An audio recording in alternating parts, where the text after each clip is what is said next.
Good morning all of you. तो आज हम शुरू करने वाले हैं हिस्ट्री पार्ट 9, जिसमें हम बताएंगे हर्यक वंश के बारे में। हर्यक वंश के बारे में हमने पहले के वीडियो में बताया था। अगर आप नहीं देखे हैं तो प्लीज़ उसको देख लें। और हर्यक वंश के दो राजाओं के बारे में हमने बताया था। पहला कि बिंबिसार, जो कि संस्थापक था हर्यक वंश का, और दूसरा अजातशत्रु। बिंबिसार का जो पुत्र था अजातशत्रु, वो अपने पिता की हत्या करके राजगद्दी पर बैठा था 493 ईसा पूर्व में।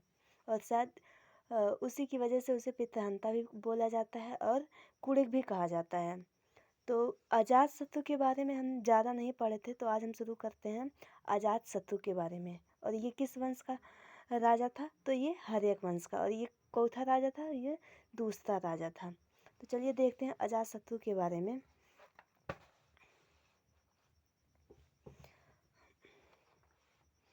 अजातशत्रु जो था वो बिंबिसार का पुत्र था और ये अपने पिता की हत्या करके गद्दी पर बैठा था।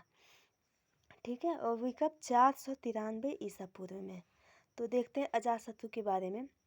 अजातशत्रु ऐसा राजा था कि वो मतलब अपने क्षेत्रफल को बढ़ाना चाहता था। वो इधर उधर के एरिया को जीतना चाहता था, जीत कर अपना जो क्षेत्र है उसको विस्तार करना चाहता था।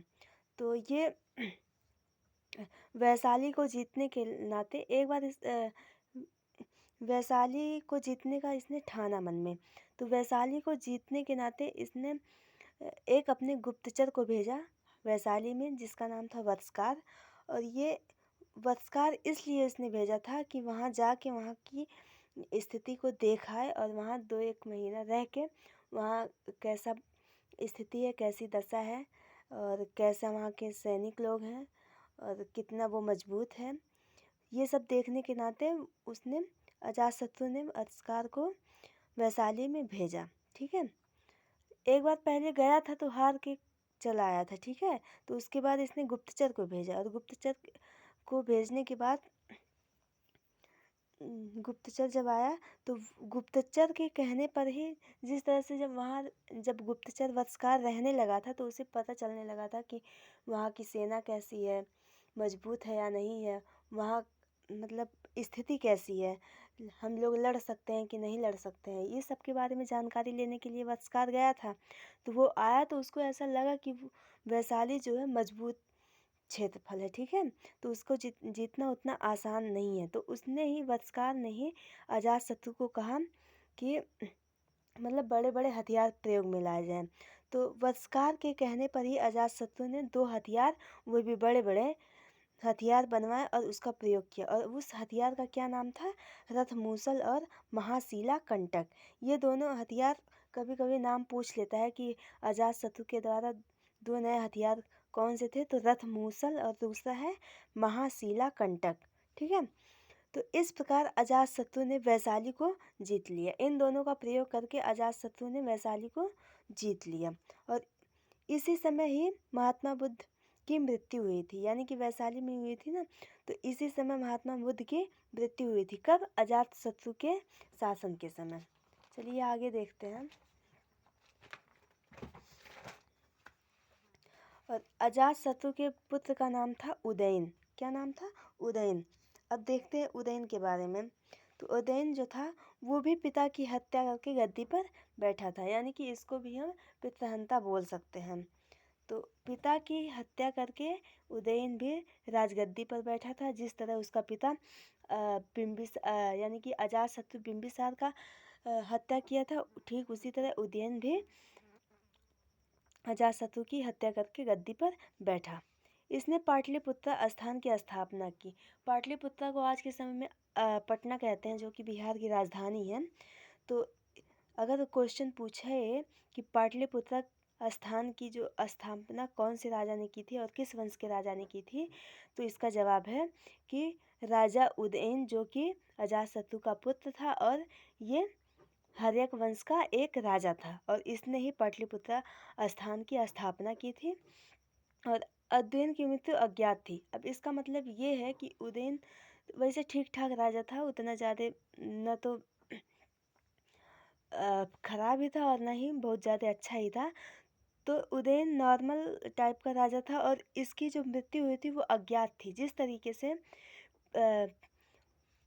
उज्जैन के जो पिता थे अजातशत्रु की हत्या उज्जैन ने की थी, यानी कि ज्ञात था उसकी हत्या किसने किया, उसका पुत्र ही किया। लेकिन उज्जैन की जो मृत्यु हुई थी वो अज्ञात थी, मतलब ऐसा पता नहीं लगाया गया कि मतलब किसने उज्जैन की हत्या कर दी। यानी कि इसका मतलब ये है कि चाकू से हत्या की गई थी, लेकिन कौन किया था इसका ज्ञात नहीं है। तो हम ऐसा कह सकते हैं उज्जैन की मृत्यु अज्ञात थी, यानी कि पता नहीं है कौन हत्या किया था।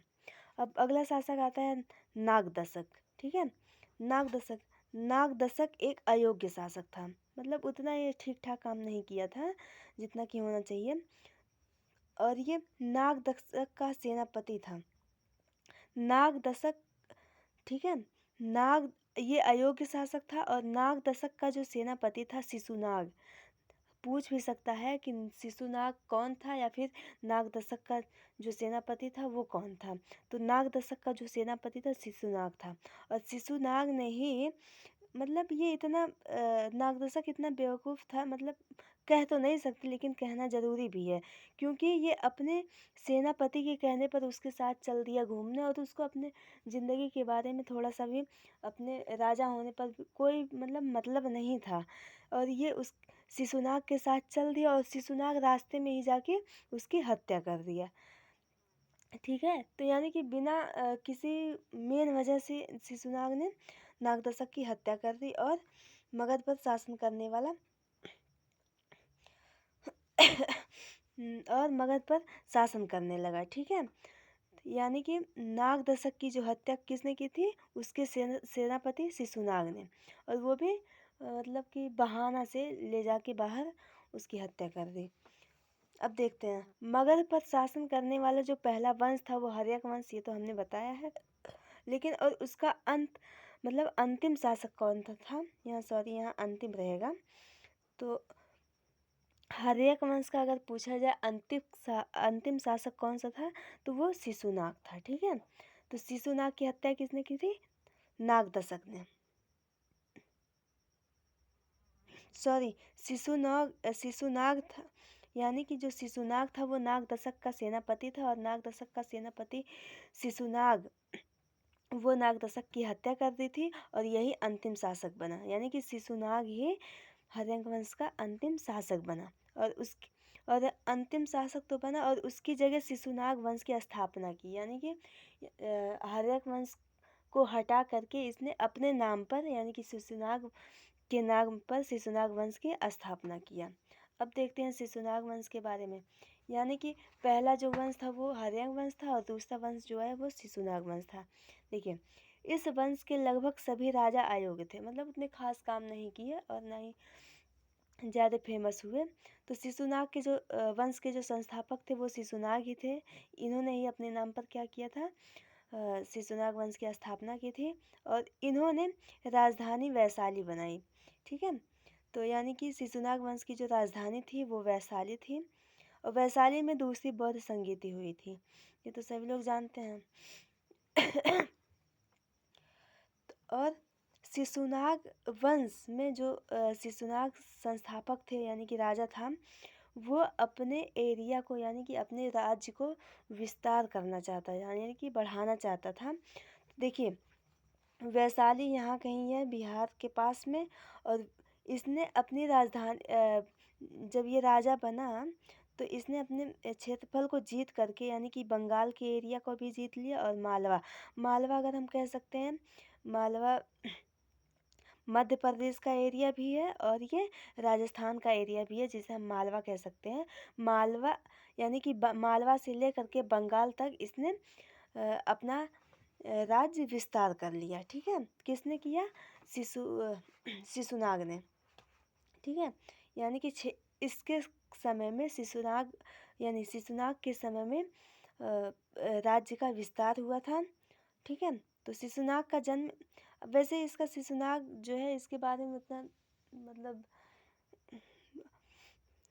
खास मकसद नहीं है, लेकिन फिर भी हम लोग को जानना चाहिए। शिशुनाग का जो जन्म हुआ था किसी वैश्या से हुआ था, वैश्या औरत से हुआ था। ठीक है, अब देखते हैं अगला यानी कि शिशुनाग वंश का जो दूसरा राजा था वो था कालाशोक। और कालाशोक बहुत ही महाप्रतापी था, ठीक है। इसने अपने इस वंश में मतलब इस शिशुनाग वंश के जितने भी राजा थे उतने खास नहीं थे, लेकिन उतने में भी ज़्यादा खास कौन था, कालाशोक था, और ये ज़्यादा फेमस हुआ, ठीक है। तो कालाशोक दूसरा राजा था शिशुनाग वंश का। अब इसके बारे में देखते हैं। इसने अपनी राजधानी वैशाली से पाटलिपुत्र में लाया, यानी कि जो आज के समय में पटना है उसने वैशाली से पुत्र में लाया। इसी के समय दूसरी बौद्ध संगीति, हमने ऊपर में बताया है कि शिशुनाग वंश के समय में ही दूसरी बौद्ध संगीति हुई थी, लेकिन कब हुई थी, ये कालाशोक के समय में, यानी कि जब कालाशोक राज्य कर रहा था तभी मतलब हुई थी। वो भी कहाँ हुई थी, वैशाली में। और ये सबसे प्रतापी शासक था। और जब बौद्ध संगीति हुई थी दूसरी, वो कब हुई थी, 383। और पहली बौद्ध संगीति कब हुई थी, 483 ईसा पूर्व में। और ये दूसरी बौद्ध संगीति कब हुई थी, 283 ईसा पूर्व में, वो भी कालाशोक के समय में। अब देखते हैं अगला शासक कौन सा था, नंदीवर्मन। अब नंदीवर्मन के बारे में देखते हैं। तो इस वंश का जो अंतिम शासक था वो कौन था, नंदीवर्मन था। और इसकी जो मृत्यु हुई थी वो महापद्मनंद के द्वारा हत्या की गई थी इसकी, ठीक है। यानी कि नंदीवर्मन की जो हत्या की गई थी वो महापद्मनंद के द्वारा की गई थी। और ये भी ज़्यादा बहुत खास काम नहीं किया है। और उसकी जगह नया वंश की स्थापना किया। और कौन से वंश की स्थापना किया, नंद वंश की, ठीक है। अब नंद वंश के बारे में हम आगे पढ़ेंगे। आज के लिए बस इतना ही। अगर आपको ये वीडियो पसंद आए तो please like share and subscribe ज़रूर करें, और प्लीज़ इस चैनल को आगे ले जाइए। Thank you.